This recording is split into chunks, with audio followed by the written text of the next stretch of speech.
Желек-сындыру – это старинная казахская забава, суть которой заключается в том, чтобы сломать прочную кость руками. Эта игра требует силы, выносливости и правильной техники. В древности желек-сындыру было не только развлечением, но и способом проверить силу и ловкость юношей, готовых к взрослой жизни.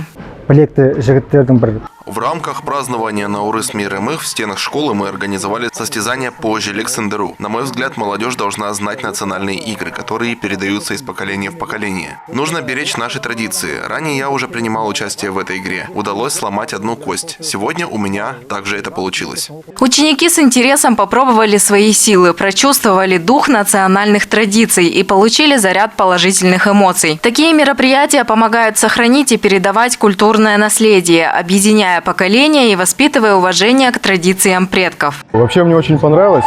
А сюда я записался, потому что для меня это о доме напоминало, потому что в детстве, помню, тоже к отцу часто друзья приходили, и они потом вот играли. Как таковое тактики не было. Ну, самое главное просто, чтобы кость держалась сверху. Не первым бить, потому что первым бить все равно не вариант. Вот как-то. Все равно благодарен тем ребятам, которые били до меня. Но у нас была тактика, и мы, конечно же, сломали эту кость. До этого я только видел на тоях, а так сегодня я первый раз сам бил, сам участвовал.